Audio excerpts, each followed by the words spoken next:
Hello. It's the song. I don't have a song to amp me up. Let's just do a song first, because I got to get hyped.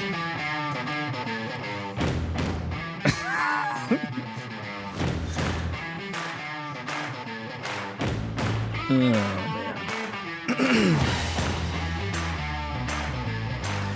Hey, what's up, everybody? Welcome to the Walking Together podcast. Another day, another episode. Here we are with Jared, Nick, Kyle, and myself, Jordan. Hello. What's up, fellas? Yeah, so we're going to kind of follow up with last episode where we talked about, Jared shared some things that he grew up kind of dealing with in church and kind of the what would have been the best word for it? The legalism, right? We were talking about legalism a little bit. Running through the halls. Running through the halls and dress. You talked about wearing cardigans and sweaters and such. Different colored, brightly colored sweaters but Joseph had the Coogee.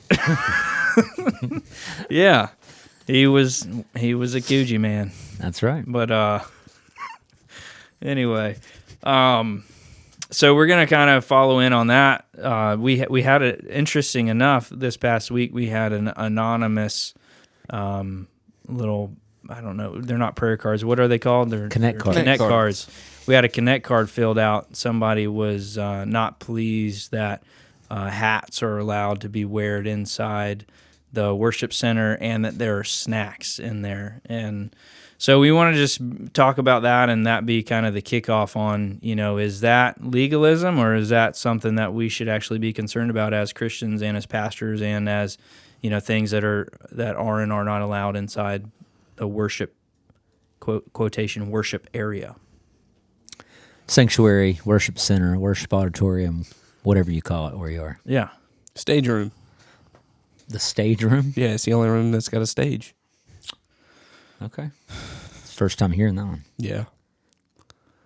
I'm in the process of trying to change the name of it right now. So why do we choose to call it the worship center and not sanctuary? I think part of that is, I would say that's Bobby, because he's, growing up with a pretty rigid Southern Baptist background. Bobby doesn't like really using the word church because that has certain connotations to it that have a negative trigger towards some people. I think the same as sanctuary and those real, churchy words, give people, it can kind of put the wrong taste in people's mouths because it brings up those feelings of legalism that have injured or harmed people in the past, and they're like, man, this is just another one of them churches that are just going to get all legalistic and they're gonna throw rocks at me when I mess up. Worship center puts emphasis on what we're there to do, right? Mm-hmm. Worship. So, and not that sanctuary can't, but just this, I think, like to your point, Jordan, has probably been abused in the past. Almost subconsciously, you walk into this room, and this is just my past. You call it a sanctuary, and it is very ornate, very clean.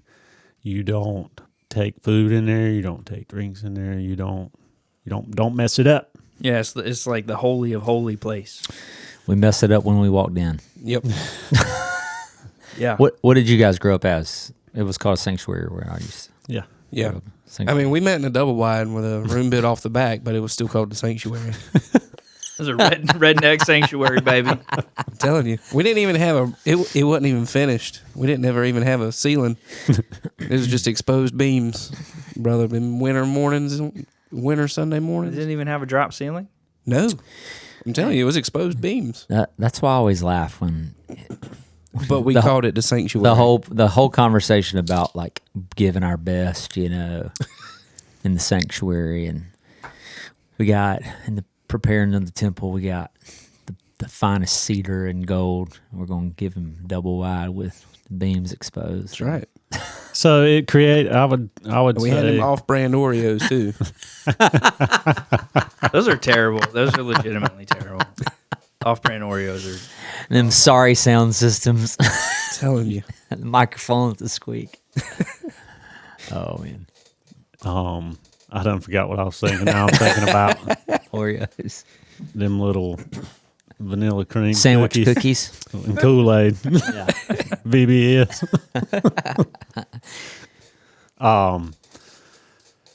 Does I think when I would walk in there, I felt like I couldn't be myself. I couldn't be honest with myself. I had to present this best version of myself, and I think that subconsciously created that in everybody else.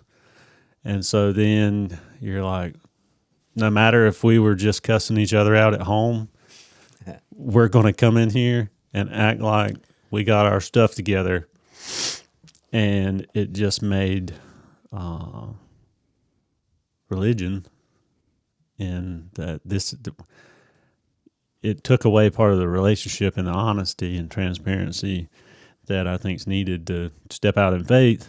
One, but then it was just like, well, this is something we do as a family because it's the right thing to do, more than challenging me on how am I stepping out in faith, how am I growing in my faith.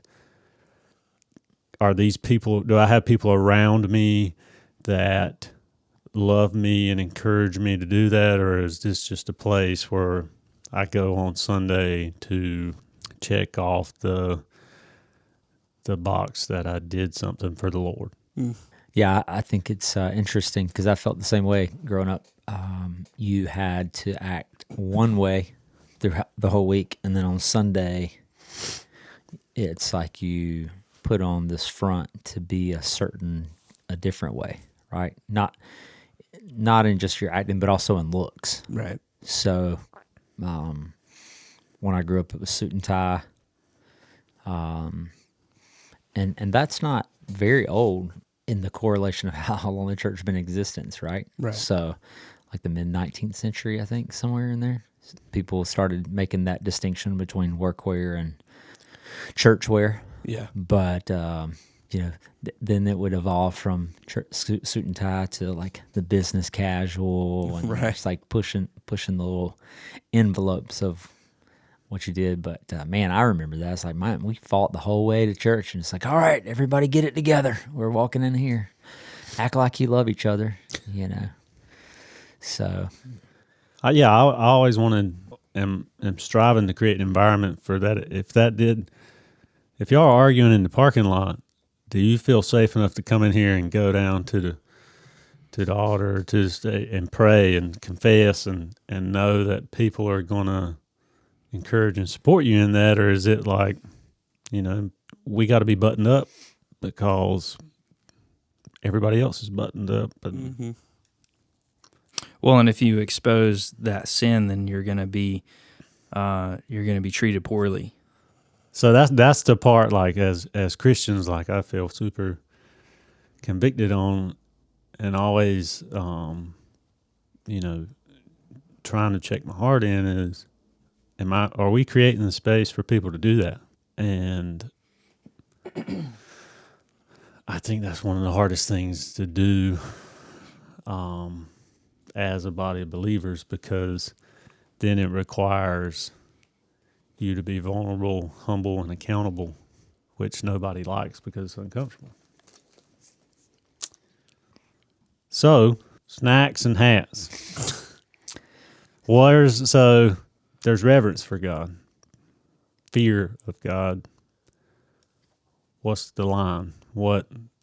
First of all, what is reverence and fear of?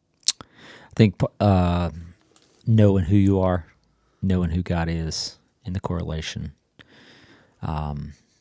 having a healthy fear for the Lord. The Bible talks all about us having the fear of the Lord.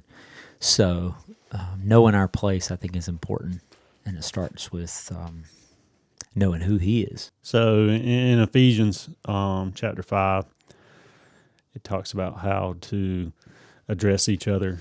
5:19, addressing one another in psalms, hymns, spiritual songs, singing and making melody to the Lord with your heart, giving thanks always for everything to God the Father in the name of our Lord Jesus Christ, submitting to one another out of reverence for Christ. And Proverbs, fear of the Lord is the beginning of knowledge. The knowledge of the Holy One is insight. Meaning, if you don't understand who God is, how big God is, that He's Creator, and how small you are, then you're probably not going to be able to be very submissive or submitting to other people, one, and that you're probably not going to be too wise. And so if you want to figure out how to get along with other people or how to do life, then understanding who, like Jared just said, who you are and who God is kind of the foundation. And yeah, I think sometimes the hard part for Christians is people come into church and you don't really know them. Let's say they come in with a hat on. Instead of getting to know them, where they're from, and maybe they don't have those things, or maybe they don't know who they are, who God is. And instead of figuring those things out first, you just condemn them or make a rule to keep from ever even having to do that, which is the part that, like, that's a laziness, selfishness on my part. I had to make a rule so I don't have to be humble, vulnerable, submissive, honest, and and loving too. Yeah. I mean, the only thing I can think of is where that would even come from.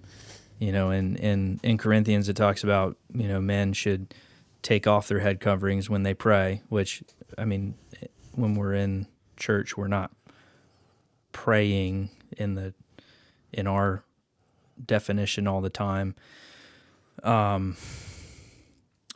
But if that's where that comes from, and that's where people are standing on that, you know, what's in the Bible, men are supposed to take their head covering off or their hat, then women should be wearing a head covering. So then, because it says that women should cover their heads. Men, take off your head covering when you're in prayer, and women put on your head covering when you're in prayer. So that doesn't really make sense. I feel like there's a lot of hypocrisy in legalism. Like, if you really like boil it down, like what you're talking about, Nick, like the legalism goes to the point to where you're not really loving God and you're not really loving your neighbor, and those are the two most important commandments. Prayers can't get in your brain if you got a hat on. Yep. So yeah, I don't know, man, it's wild. And then to agree with you to where, Nick, where, you know, you see somebody that wears a hat and maybe you choose not to wear a hat. I typically don't. Sometimes I wear a hat at church, but very rarely. But to the point to where you see somebody that doesn't dress the same way you do, and then all of a sudden you're alienating them or making them not feel welcome just because they're not, you know, wearing the same thing you would, or, you know, they're not in a tie, or, you know, we're pretty loose around here in our clothing, being at the church or being at the beach, but you know, I've definitely been places where you feel. I grew up going to church wear a suit and tie. Like, that's whatever. I remember having to wear a clip-on tie. Man, I hated going to church because I had to wear a button-up shirt and I had to wear a tie. Maybe that's why I like going barefoot all the time at church now. Yeah. But I grew up Methodist church, and you know, you wore a suit and tie, and that's what you did. So the extent of, I find it funny because people are okay with eating food. Obviously, they're okay with eating in their car. I'm assuming that they're okay with eating in the parking lot. Probably maybe in the hallways or the bathroom, but there's a point where you cross the threshold of opening the door, right? Where there's a line. Like, okay, everything is okay up until this point, until I go into here.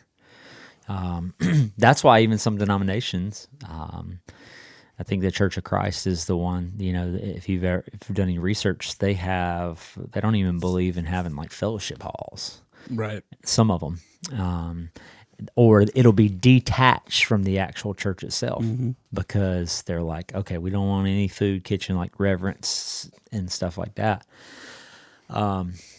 Obviously, same thing would be applicable for drink, coffee, or water, or wearing a hat to a baseball game or in the sun or stuff. But something happens when you step into, and that has to be born out of a tradition of some sort. Either they learned that growing up, they were told that later on in life.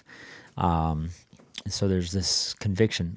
So questions: would you say that drinking water, coffee, snacks, or wearing a hat in church is a sin? No. Okay. I would. No. No. Okay, I agree.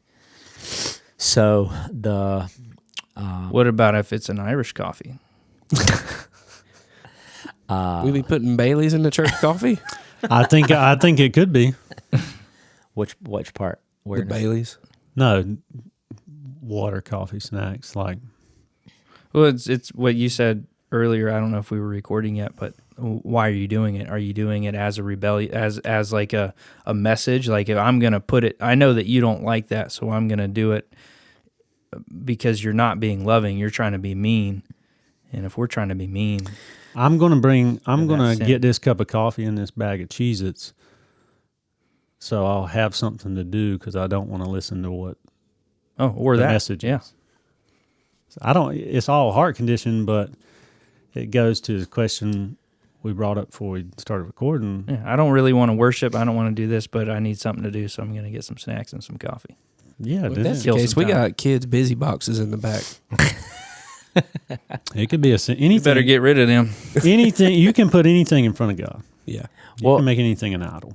Yeah. Well, if you were to back up and even look at other countries and how they worship, right? Outdoors, right? Under a tent, just standing there on a dirt floor with some chairs.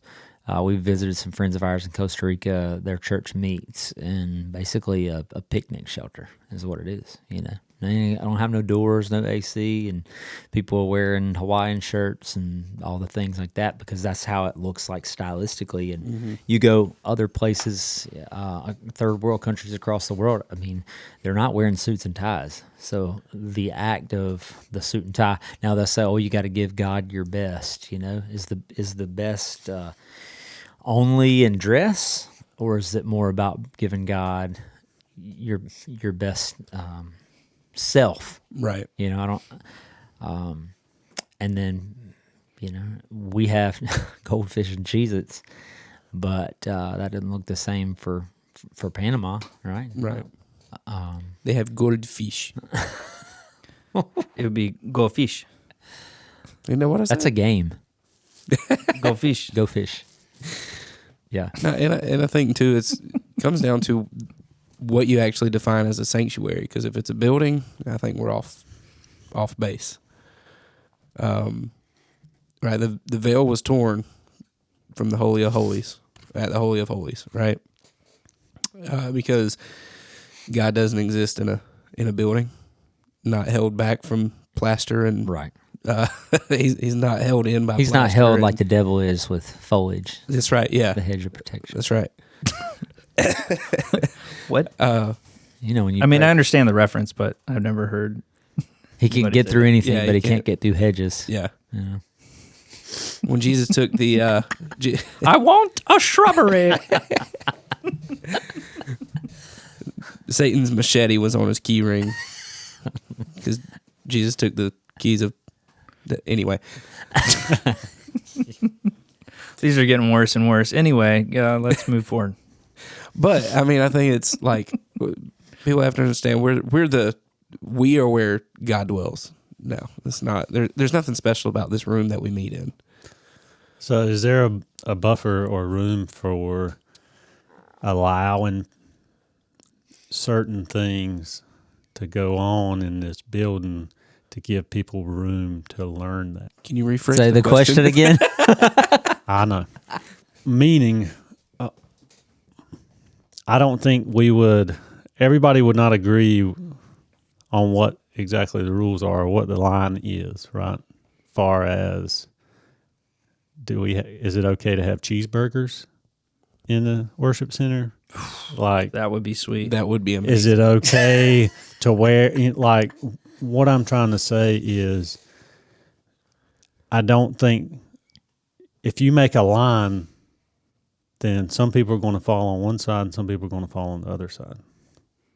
And so is the line gray or blurred because we want to try to allow room for people to grow, to come to know what fear of the Lord is, what reverence for God is, what he's done for them, who God is, who they are. So if you make a line, then you're creating a stumbling block or cutting people off from it. Does that make any more sense? Yes. Yeah. So it could be hats, it could be goldfish, it could be Cheez-Its, like if we were in another place, and we had a different kind of snacks, does that mean these snacks are not as good? If it's dress, like Corn dogs. yeah. Can we get the Handy Mart Tornadoes? Dude. But I do think you can. So then there's the other side of this. You like corn dogs, conversation. Jared? Those tornadoes do not do me any favors. I never really ate corn dogs until I became a Bubble dad. gut. We do freezer corn dogs fairly there. regularly. Oh my goodness. So there's the other side of this. RFK's Sorry. getting rid of those. Can you create too many things to make people comfortable Maha. Yeah. and never challenged in their faith? Never. That would be the extreme side of it.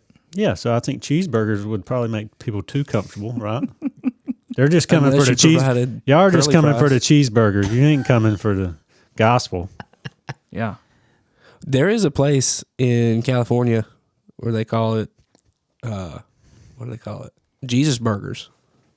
They do a Wednesday night service, have a cookout, and invite all the homeless people around this area. They can have Jesus Burgers. I mean, that's a little bit different, but Is it? Yeah. yeah. Because Everybody here is not homeless. It's a targeted. Okay. It's a targeted ministry That's fair. towards Is it inside or homeless people outside? that don't have It's outside.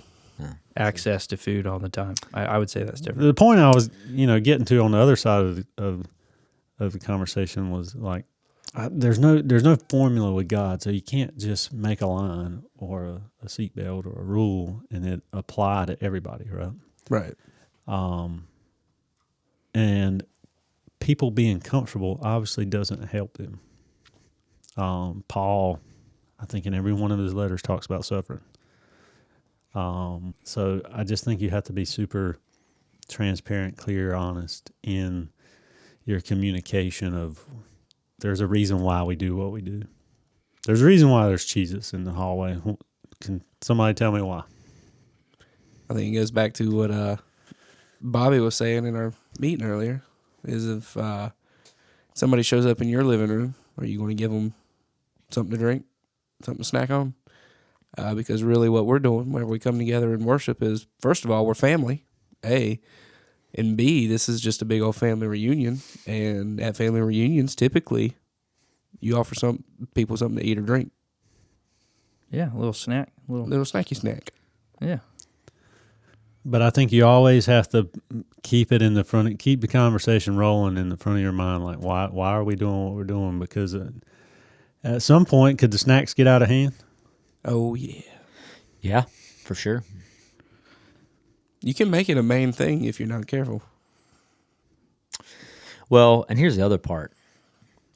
I would go outside and venture to say that person that wrote it is not here for 4 services. Probably.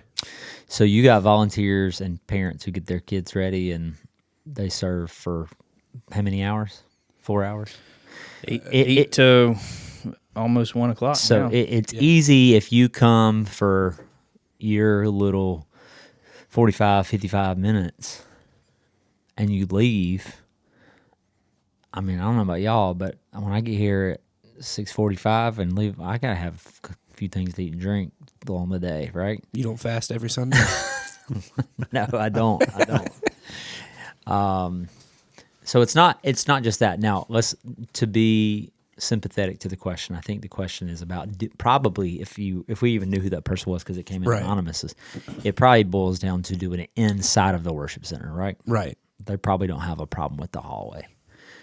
Same thing with the hat. I don't know. Maybe My not. grandpa said, you can't not eat for an hour to worship God. Yeah. Right. So, the comfortability of I agree. I know what you're saying, but if we take it further back, like how long ago did the contemporary? I don't think people had food and drinks in church until probably the last. How long you think?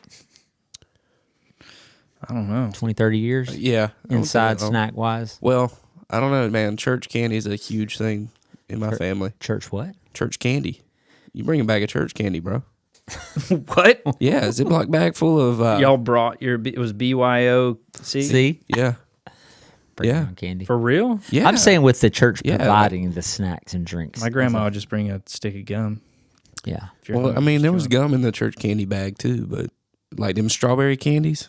You know what I'm talking about? Yeah. Yeah. Well, Grandma- my strawberry grandma hearts. did that. Yeah. Yeah, The grandma strawberry candies. hard candies? Butterscotches. Yeah. Oh, First, dude. Werther's Werther's- originals. Good night. That was to keep us shut up. Yeah.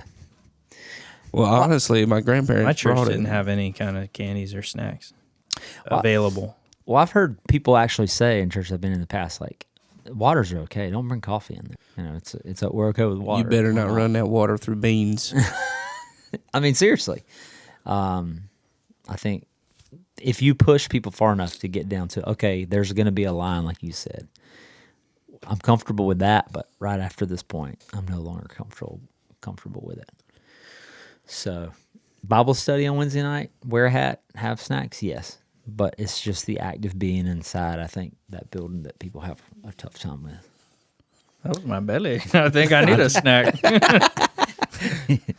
That's why we have snacks at church. So there's not grumbling bellies in the middle of the service. Actually, it's not even a service. It's a Worship hour.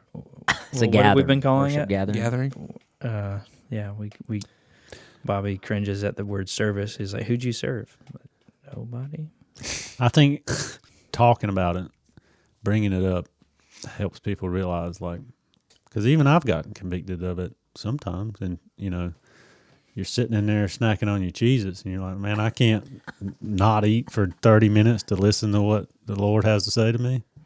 Well, I mean, I don't know about you, but I can eat Cheez-Its and listen at the same time. But Right. it's one thing if you're in there and you're just rummaging through it like a wild rat, and you're- Speaking of rats, Sticking your tongue in the Speaking of corner of the rats. bag, trying to get out the last Yeah. little bit of the crumbs. yeah, and you're making a bunch of noise from somebody. You got a water bottle, and you're like crunkling that thing around. Like I've heard people like opening up stuff and just not caring about anybody else. Like that's one thing, but just to draw a line in the sand and just saying there's no snacks allowed in here, like that's, dude, I'm for real.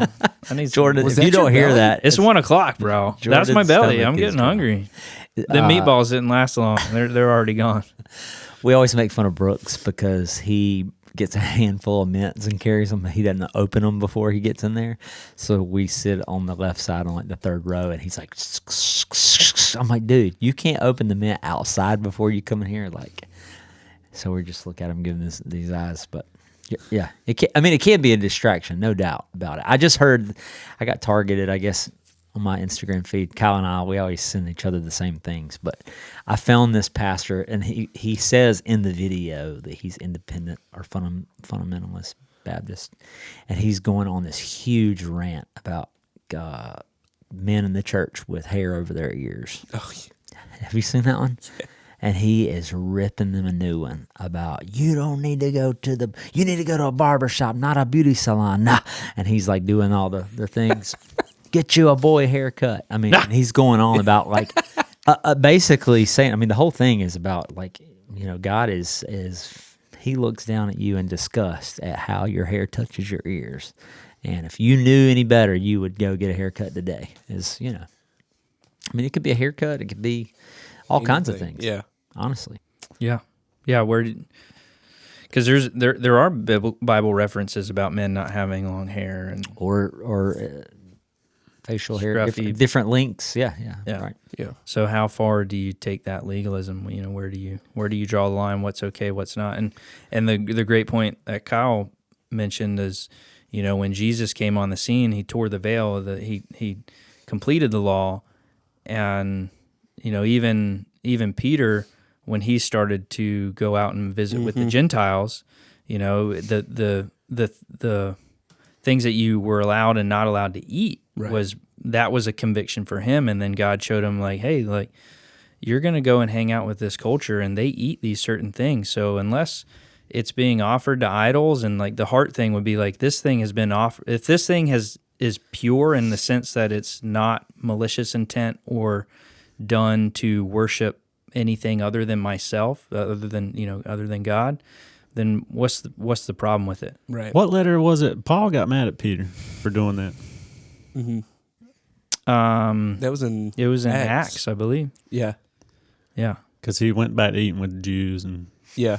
Well, that all kind of happened in sequence, you know, and so, I mean, could that be applicable in this sense, where today in 2025 we're in a completely different culture than way back then, and you know, wearing hats and different styles of clothing, you know, it's not like we're wearing a bunch of shirts that have, you know, like the satanic star and like all kinds of weird stuff in it. Like this is just the clothing that our culture wears. It's not being offered to another God or, you know, to worship anything else. And so I think that's applicable. Yeah. Yeah, I'm glad you brought it, because that was something I was going to bring up too. Because in one of Paul's part of his response was that all things are lawful, not all things are helpful. Right? There's no law against this stuff. All things are permissible, but all things are beneficial. Right. That's another translation. Yeah. So we need to quit making the small things in the mountains out of molehills. Yeah. Right. And I think probably the way to, I think Cheez-Its are a great option. I love Cheez-Its. Cheeseburgers, though. Dude, that'd be wild. That might not be the beneficial What's thing. the craziest That's what I was like church snack that was offered just to the general public that you've experienced? Oh man, I think the Gathering has the biggest array of snacks of any church I've ever been to. Yeah. That's just available to the public. I don't know. You ought to go to Dude, sometimes we Mission got Baptist. they They got a good spread. Burgal's got the Burgal's got a bagels, spread. muffins, Well, that's- fresh so- fruit. that's easy when, you know, you're not dealing with 800 people. Well, at You the can- church that I was at previously, they had it was portable. So when you get there at 4 a.m. for some of the people, they cooked a full spread of pancakes, Bro. sausage, omelets, grits. Well, we do But that was every for the second serve team, though, Sunday. right?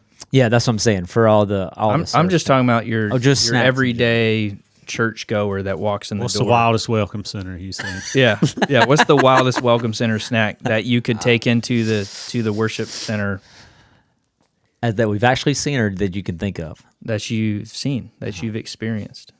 Mission Baptist, man. They had They had a bunch of stuff when I went in there. It was good. Yeah, they got a good spread. I mean, they everything bagel and like all kinds. Yeah. Right? Bagels, fruit, bear claws. Yeah, dude. They had We get some every now and then. You'll have, you know, some just on Easter. croissant, Oh, that's So true. what? some croissants. That's apparently that's how you say it in France. A croissant. Can we get some of those? Sure, I'm down. I'm down with some croissant.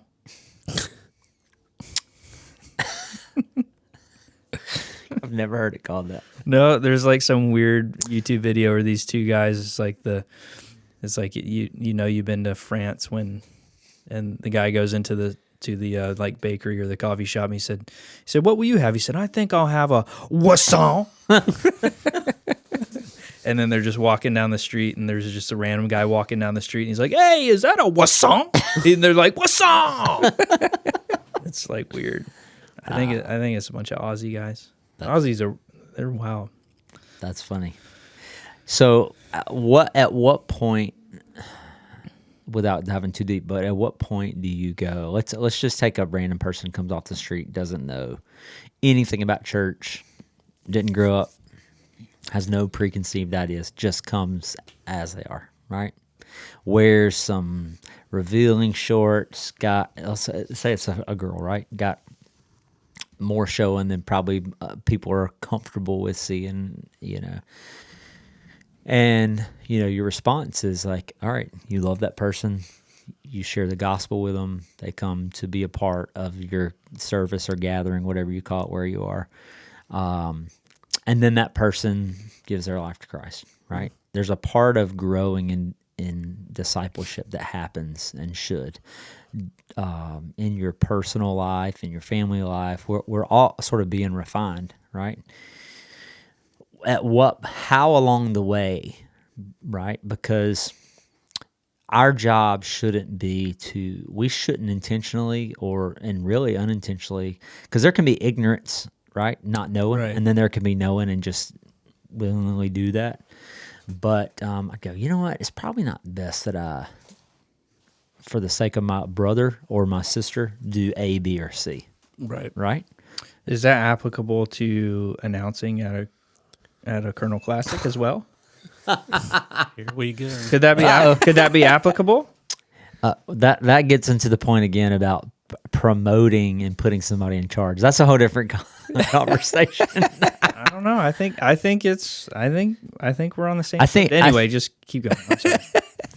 I think but the question would be, how do you come alongside that person, right? So if it's a guy or girl and they're part of men's ministry or women's ministry or a small group or something like that, you hope that you can pair them up with somebody that they're sitting under and just learning different things. Yeah. Just like I think we shared it last week in Acts where, Priscilla and Aquila are just Yeah, like, hey, that's great, but let me show you a few other things here. Yeah. So do you think, like, as we grow in knowledge of, like, oh, I shouldn't probably do that. Like, God does that with us all the time. Right.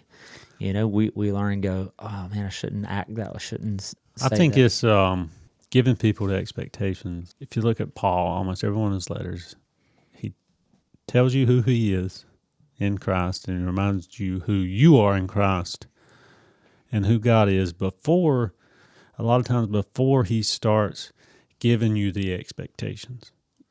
So he loves on you, right? I'm always thinking about you, always praying for you. You are this.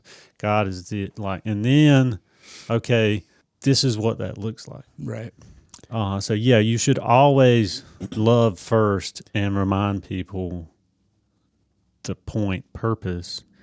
But just like whether it's in a small group or somebody walking through the door on Sunday, like after that, it always helps me when somebody's honest with me and gives me the expectation of like, we're all getting stuff knocked off of us. We're all being made more into the image of Christ. And some people everybody's got different stuff on them, but we're all, getting just little things chiseled away at a time, right? Right. And when I think about it like that, it doesn't make it it makes me compare less. What I'm trying to say is in that small group, for example, if you came and said, hey, I'm going to put you, are you okay with going down this road with me? Are you okay with trying to pursue these things up front versus kind of passive aggressively? Like, I'm going to put you with Sally who wears long skirts and, is a little more prim and proper, and hopefully maybe you'll catch on that what we're trying to do here. You get what I'm saying? Versus just being honest with the person and like, You got to give them the bad news Oreo, man. I think a lot of times I don't think it's people's hard intention, but a lot of times in church we do things passive aggressively maybe with good intentions, but it normally doesn't, because we're not honest and upfront and vulnerable, because it's uncomfortable, right, to do that. But once you get to know the person and they're like, yeah, I don't know everything there is to know about the Lord, or being a Christian, walking with God. I'm willing to learn. Okay, well, this is what that looks like. Yeah. Well, we are given clear things in Scripture, and just when you look at like talking about traditions and stuff, as there's this exchange that's talked about in 2 Corinthians. Like we have the new nature, the new creation, right? I think God instills this inside of you to allow you to be receptive to things. If I was a person who was going around cheating, let's just say financially, if I was robbing people of money, or if you were cheating on a spouse or something like that, I think that's a clear thing. We go, yeah, these are things that we don't do. We used to do that. We are modified because of Christ in us. Same thing could be true with cheating on a spouse, adultery, pornography. I mean, we could lay some pretty clear things out that the Bible speaks specifically of. That you're like, oh, okay, it's not okay to do that anymore. All right, so that's wrong. But then there's some things that are going to be interpreted a completely different way. How many denominations have been formed by not being okay with meeting on a certain day, or how we do communion, or who we pray to, or gifts of the Spirit, or we could just go on and on and on about different little distinctions that are going to make people step on, like you said, one side or the other, and you just... Well, some things God tells you are just for you. They're not for everybody. They're not for everybody else. So if God convicts me not to wear a hat in church anymore, I shouldn't go around and make everybody not wear hats anymore. Maybe that was just for me. Right. Why y'all looking at me? You want me to circle back to the bad news Oreo? Come on. Give them something good and then bad and then good. Is that what you're going to say? Yeah. Yeah. Who taught you? I just didn't know there was a good and bad part of an Oreo. There's not. So It's all good. that's what I'm saying. It's the bad for you part. Yeah. The cream is definitely not the good for you part. It's all bad for you. No, the chocolate cookie's okay. I don't think so, dude. So then let me ask this question to you guys. I mean, that's just the difference between crack cocaine and heroin. They're both bad for you. One of them's worse than the other. Yeah. Jared's like, yeah.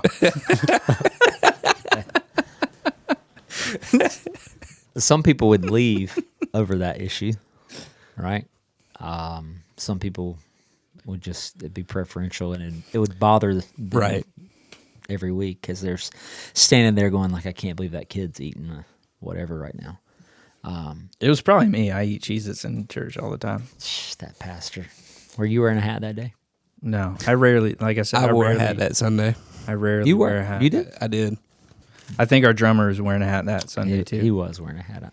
I do know that. We've had comments about this. Them drummers, dude. We gotta really crack down on the drummers. We had a drummer We years just need ago to put them in a cage.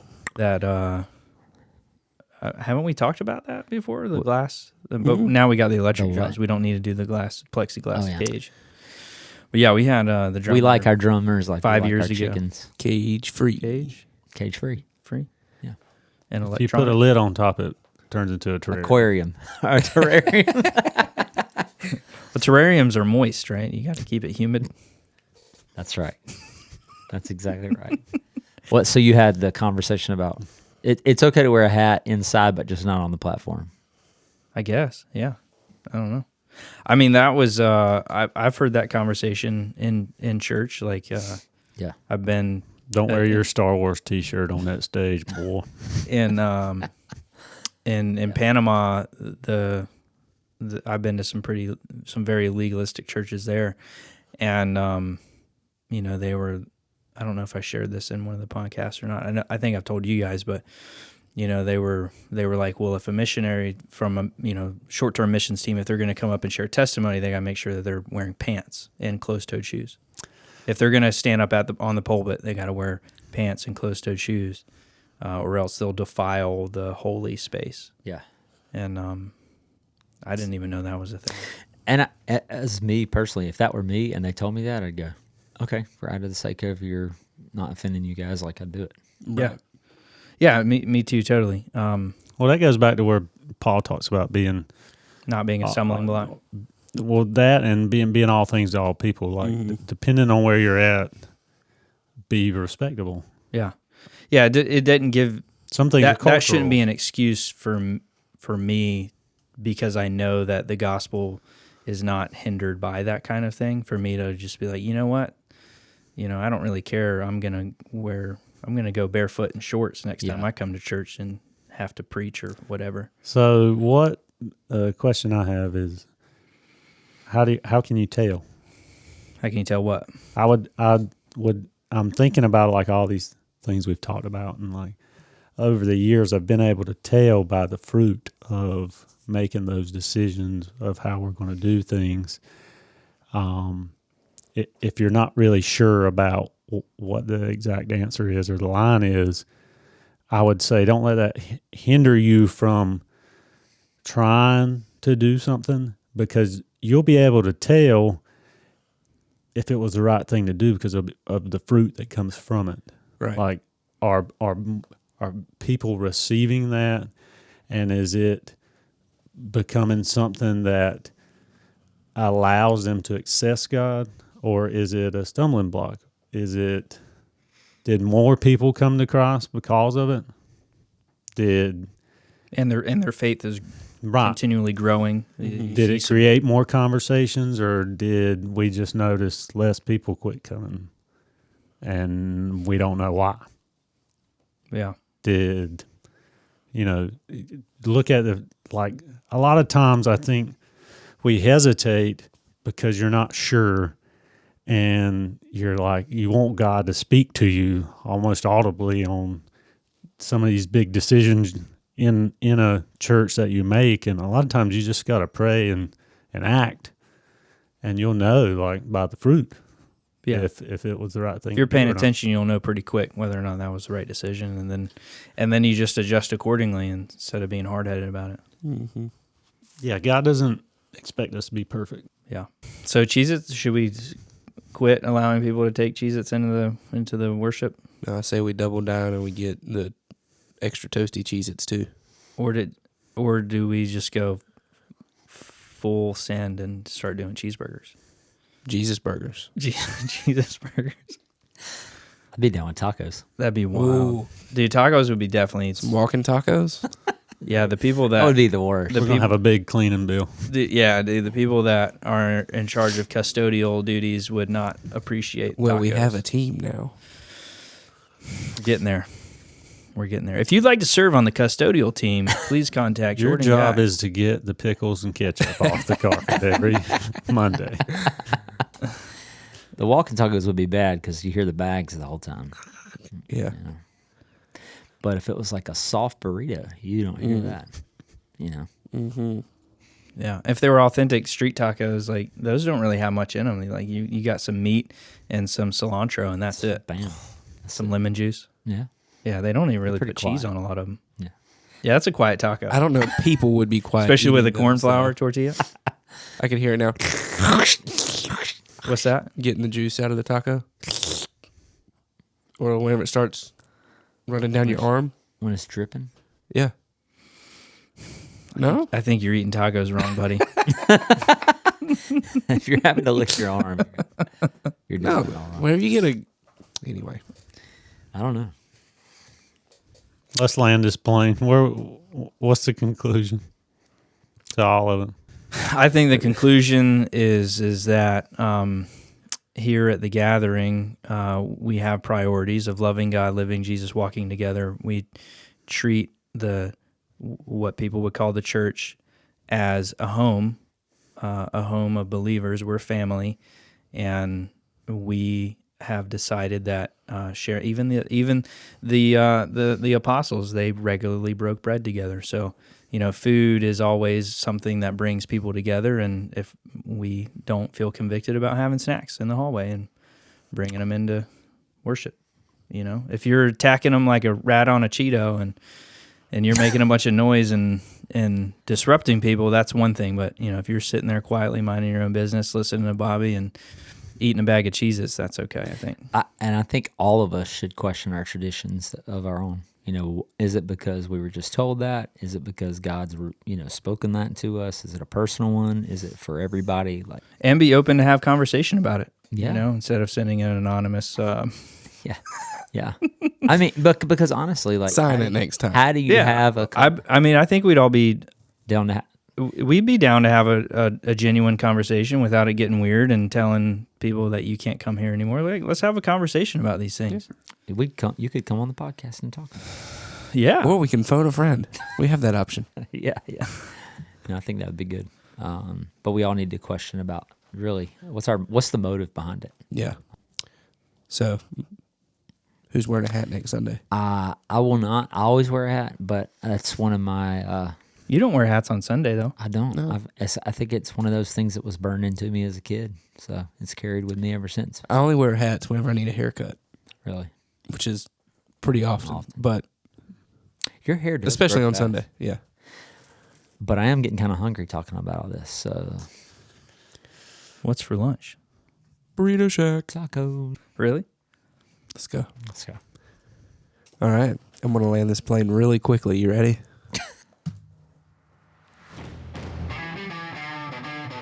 Thank you guys for joining in on the conversation today and talking about Cheez-Its and burgers and tacos and everything else.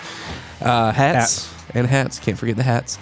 But yeah, no, thank you guys for sitting in and listening to our conversation. If you have any thoughts, questions, comments, snide remarks, please feel free to email us at podcasts, plural, at gatheringsurfcity.com. Be glad to answer some questions that you may have. If you want to have a conversation with us about it, we'd be down for that as well. But yeah, thank you guys for listening. If you want to see or hear, I guess, any other podcasts that The Gathering produces, there's a couple others on gatheringsurfcity.com/podcasts. We'd love for you to check those out, subscribe, listen. Make sure to go and like, share, and subscribe. If you want to leave a comment on Apple Podcasts, we can finally actually see those as well. So leave us a comment on there, rate it, and yeah, we would love to hear from you about these episodes. Anyway, we hope you guys have a great rest of your week and look forward to talking to you next time. Later, y'all.